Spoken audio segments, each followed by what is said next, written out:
हमें हमेशा कहानियां सुनाई जाती है महाभारत रामायण काल के राक्षसों दानवों के बारे में, जो उस समय जंगलों में भटकते लोगों को अपना शिकार बना लिया करते थे। कोई सुंदर लड़की बनकर तो कोई उनका कोई अपना जान पहचान वाला बनकर। पर क्या आपको पता है कि आज भी भारत के कुछ इलाकों में ऐसी डरावनी शैतानी शिकारी घटनाएं देखी जाती हैं। तो साउथ इंडिया के घने जंगल के बीच से एक पतली सी कच्ची रोड निकलती है, जहां घने पेड़ों में चांद की रोशनी मुश्किल से पत्तों के बीच से निकल पाती है। हवा में मिट्टी, गीली पत्तियां और थोड़ी सी सड़ी हुई लकड़ी की स्मेल मिली हुई है। इसी रास्ते पर रात के समय दो दोस्त बाइक से घर लौट रहे हैं। साइड में अंधेरा इतना गहरा है कि हेडलाइट के बाहर सब कुछ काला गैप सा लगता है। सिर्फ जंगल की आवाजें हैं, कभी दूर कोई जानवर, कभी किसी अजीब पक्षी की चीख, और फिर उनमें से एक की नजर रोड के किनारे पेड़ों के बीच खड़ी एक औरत पर पड़ती है। लंबे बाल, सुंदर चेहरे के हाव भाव, सादी सी साड़ी,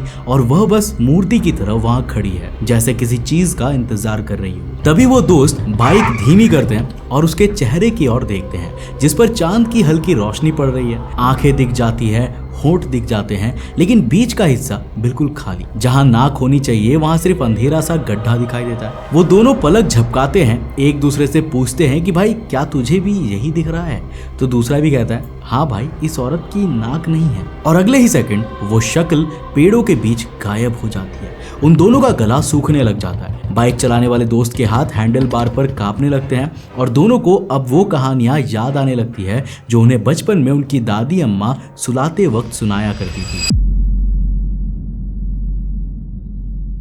एक डरावनी राक्षसी की कहानी जो भारत में आदमियों का शिकार करती थी, जिसके श्राप से एक औरत ने जान दे दी और जिसके कारण पूरा रामायण का युद्ध हुआ। हाँ, ये राक्षसी थी शूर्पणखा। तो साउथ इंडिया के केरला में मौजूद अल्लापुझा नाम के इलाके में एक डरावनी औरत को जंगल में भटकते देखा जाता है। कई लोकल्स कहते हैं कि वो शूर्पणखा राक्षसी है, जबकि कई लोग उस औरत को शूर्पणखा द्वारा शक्तियां पाई हुई एक मरी हुई मां मानते हैं, जिसने अपने बच्चे और खुद को इस समाज से बचाने के लिए अपने प्राण त्याग कर एक राक्षसी का शरण ले लिया था। और अब वो इन्हीं जंगलों में रोज रात को लोगों का शिकार करने निकलती है। और आज हम इसी डरावनी कहानी को जानने वाले हैं। तो हेलो गाइस, मैं हूं कौशिक और चलिए शुरू करते हैं एक और नए एपिसोड को। दोस्तों, वीडियो में आगे बढ़ने से पहले जिस तरह आप मेरे साथ YouTube पे कनेक्टेड हो, मैं चाहूंगा कि आप उसी तरह मेरे साथ Instagram पे भी जुड़ जाओ। ये है मेरा Instagram का user handle, link description box में जाके फॉलो कर लेना। तो रामायण का नाम हर किसी ने सुना है, लेकिन रामायण के युद्ध की नींव पड़ी थी एक राक्षसी के कारण, जिसका नाम शूर्पणखा था। वैसे असल में वो एक राजकुमारी थी, क्योंकि उसका भाई लंका का राजा था, पर फिर भी अपने राक्षसी स्वभाव के कारण वो किसी महल में नहीं बल्कि घने जंगलों में रहा करती थी। कभी कभी वो लंका जाती और अपने भाई और परिवार वालों से मिलकर वापस भारत के दक्षिण में मौजूद घने जंगलों में लौट आती, जहां उसके जैसे कई और राक्षस भी रहते थे। शूर्पणखा और दूसरे राक्षसों का जंगलों में रहने का एक और कारण था भटकते हुए इंसान, जो कभी कभी इन घने जंगलों में आ जाते थे, जिन्हें शूर्पणखा और दूसरे राक्षस अपना शिकार बना लिया करते थे। पर एक दिन कुछ अजीब होता है। शूर्पणखा ने वन में घूमते हुए एक अलग प्रकाश देखा। एक छोटे से आश्रम के पास वो एक राजकुमार को देखती है, जो अपनी पत्नी और भाई के साथ वनवास में है। उसके चेहरे पर शांति है, आंखों में कुछ ऐसा है जो शूर्पणखा ने अपनी पूरी राक्षसी जिंदगी में नहीं देखा था। जंगल की एक अकेली तन्हा चाहत से भरी राक्षसी शूर्पणखा के लिए ये चेहरा एक अजीब सा खिंचाव बन जाता है। शूर्पणखा अपना रूप बदल लेती है। अब वो एक सुंदर नारी है, साफ चेहरा, कोमल त्वचा, सजी हुई आंखें। वो उस राजकुमार के पास जाकर अपनी इच्छा रखती है, उसे अपना पति बनाने का सपना दिखाती है, लेकिन जवाब सीधा इनकार है। पहले श्री राम जी से, फिर लक्ष्मण जी से, जिसके बाद गुस्से, दर्द, बेइज्जती और अकेलेपन से भरकर शूर्पणखा सीता पर हमला करने की कोशिश करती है, ताकि सीता के बाद श्री राम उसे अपना ले।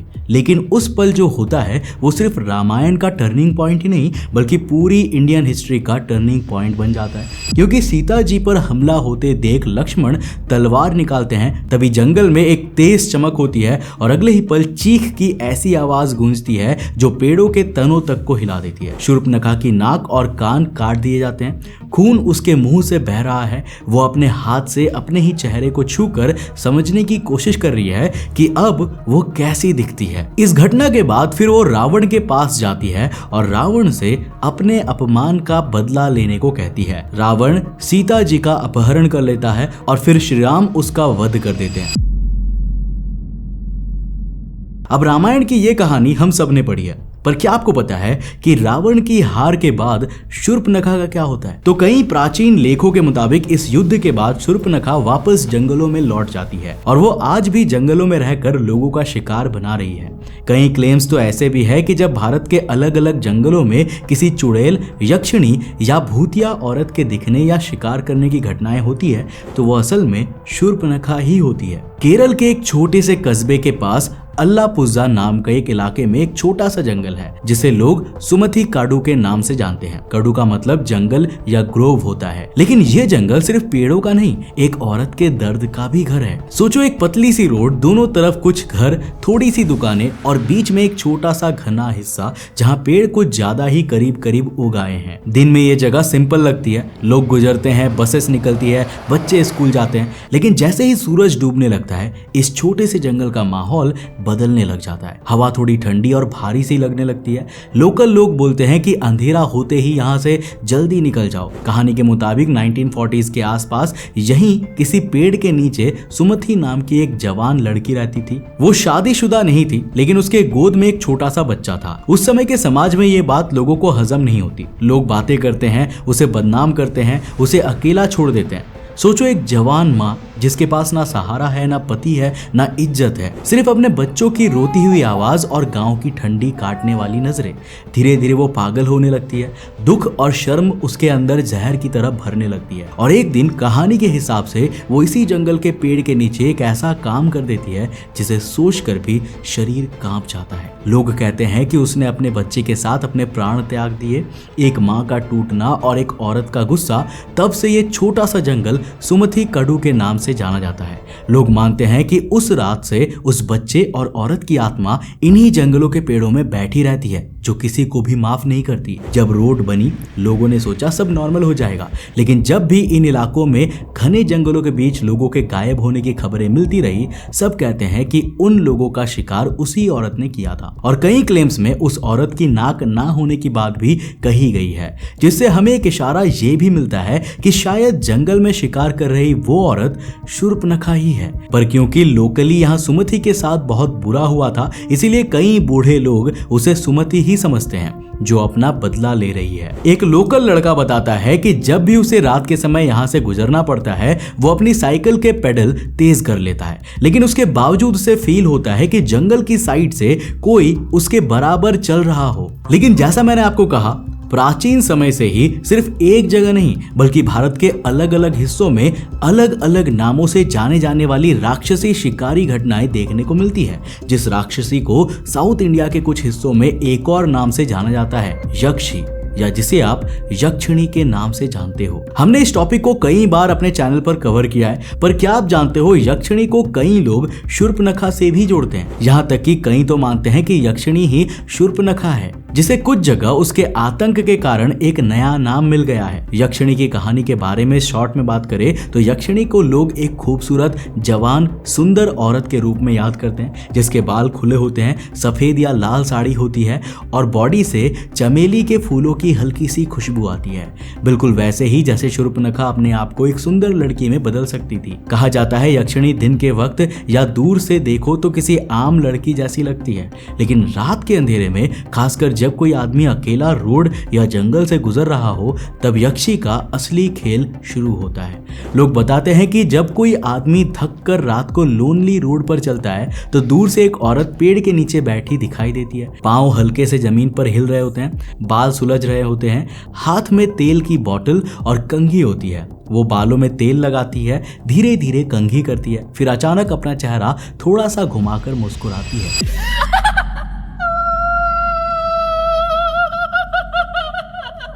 इस पल तक सब कुछ नॉर्मल लगता है, लेकिन असली हॉरर तब आता है जब कोई आदमी उसके थोड़ा करीब जाता है। कुछ टेक्स्ट वर्जन्स में कहा जाता है कि यक्षी के पैर उल्टे होते हैं, जैसे पांव की उंगलियां पीछे की तरफ लगी हो। कुछ लोग कहते हैं चेहरा 1 सेकंड में बदल जाता है, आंखें लाल, दांत लंबे, होंठ से खून टपकता हुआ सा, चेहरा बिल्कुल खून जैसा या काला पड़ा हुआ, और फिर वो आदमी पर झपटती है, उसका खून पीती है, उसके शरीर पेड़ के नीचे छोड़ देती है, जहां अगले दिन लोगों को सिर्फ लाश मिलती है। ये कहानियां बच्चों को डराने के लिए नहीं, बल्कि भारत के कई इलाकों में बड़ों के लिए भी वार्निंग बन चुकी है कि रात के अंधेरे में हर खूबसूरत रूप, हर बुलावा, हर मुस्कुराहट सेफ नहीं होती। अब यहाँ पर एक इंटरेस्टिंग बात है, लोग अक्सर कहते हैं कि ये यक्षी पहले कोई आम औरत थी, शायद उसके पति ने उसे मार दिया, या उसके साथ धोखा हुआ, या उसे पागल करके जंगल में छोड़ दिया गया, मतलब जिंदा रहते हुए उसके साथ अन्याय हुआ, इसलिए अब वो भूत के रूप में आकर आदमी को डराती है,